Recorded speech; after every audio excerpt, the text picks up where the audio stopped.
ಈ ರಾಜ್ಯದಲ್ಲಿ ರಾಜಕಾರಣ ಎಷ್ಟು ತಳಮಟ್ಟಕ್ಕೆ ಹೋಗಿದೆ ಅಂತಂದರೆ,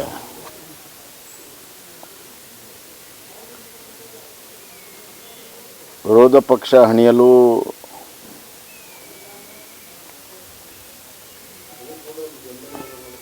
ಹಲವಾರು ಕೇಸ್ ಹಾಕೊಳ್ಳೋ ಜೊತೆಗೆ ಸೌಜನ್ಯ ಪಕ್ಷಪಾತದ ತನಿಖೆಗಳು ಕೂಡ ನಡೀತಾ ಇದ್ದಾವೆ. ಅದರ ಜೊತೆಗೆ ಹಿರಿಯ ಅಧಿಕಾರಿಗಳನ್ನು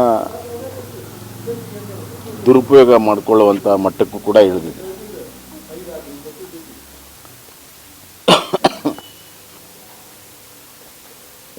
ರಾಜಕೀಯವಾಗಿ ಒಂದು ರೀತಿಯಲ್ಲಿ ರಕ್ಷಣೆ ಇರೋ ಕಾರಣದಿಂದ ಈ ಥರ ಮಾತುಗಳು ಅಧಿಕಾರಿಗಳಿಂದ ಬರ್ತಾ ಇದೆ. ಈ ಥರ ತಳಮಟ್ಟದ ರಾಜಕಾರಣ ಹಿಂದೆಂದೂ ಆಗಿರಲಿಲ್ಲ.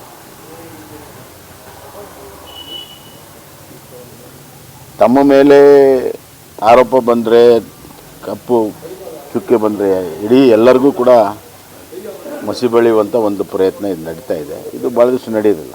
ಅಂತಿಮವಾಗಿ ಕಾನೂನು ತನ್ನ ಕೆಲಸವನ್ನು ಮಾಡ್ತೀವಿ. ಸರ್, ಈಗ ನಿನ್ನೆ ಒಂದು ಯತ್ನಾಳ್ ಅವರು ಒಂದು ಹೇಳಿಕೆ ಕೊಟ್ಟಿದ್ದಾರೆ ದಾವಣಗೆರೆ.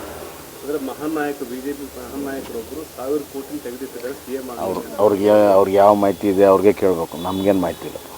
ಅಲ್ಲ ಸರ್, ಈಗ ಅಂದರೆ ಡಿಸೆಂಬರ್ ಅಲ್ಲ, ಅವ್ರ ಬಗ್ಗೆ ನಾನು ಕಮೆಂಟ್ ಮಾಡೋದಿಲ್ಲ. ದಾವಣಗೆರೆ ಸಭೆ ಮಾಡಿ ಸರ್, ಅತೃಪ್ತರ ಸಭೆ ಮಾಡಿ. ಅಲ್ಲ, ಅವ್ರಿಗೆ ಏನು ಹೇಳಿಕೆ ಕೊಟ್ಟಿದ್ದಾರೆ, ಏನು ಸಭೆ ಮಾಡಿದ್ದಾರೆ ಅವ್ರಿಗೆ ದಯವಿಟ್ಟು ಕೇಳಿ, ಅತೃಪ್ತರ ಸಭೆ ಅವ್ರಿಗೆ ಕೇಳಿ. ಸರ್, ಈಗ ಮೂಡಾ ಪ್ರಕರಣದಲ್ಲಿ ಇವರೇನೋ ನೈತಿಕ ಹೊಣೆಹೊತ್ತು ರಾಜನ್ ಪಡೆದಿದ್ರೆ ಕೋರ್ಟ್ ಡೈರೆಕ್ಷನ್ ಮುಖಾಂತರ CBI ಅಥವಾ EDಗೆ ಕೊಡ್ತಕ್ಕಂಥದ್ದು BJP ವಿಚಾರ ಮಾಡಿ.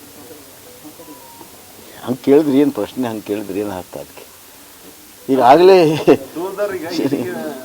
ಅದು ಕೋರ್ಟಿಗೆ ದೂರದಾರರು ಹೋಗಿದ್ದಾರೆ. ಅಲ್ಲಿ ಕೋರ್ಟಲ್ಲಿ ತೀರ್ಮಾನ ಆಗುತ್ತೆ, ನೀವು ಕಾಯಬೇಕಾಗುತ್ತೆ. ಅಲ್ಲ ಸರ್, ED ಅಥವಾ CBI ಎನ್ಕ್ವೈರಿ ಕೊಡಲಿಕ್ಕೆ ಅದ್ರಿ ಈಗ ದೂರದಾರರು ಹೋಗಿದ್ದಾರೆ. ಒಂದು ಕಡೆ ಕೋರ್ಟಿಗೆ ಹೋಗಿದ್ದಾರೆ CBI ಕೊಡೋಕ್ಕೆ, ಇನ್ನೊಂದು ಕಡೆ ED ಹೋಗಿದ್ದಾರೆ. ಕಾದು ನೋಡೋಣ.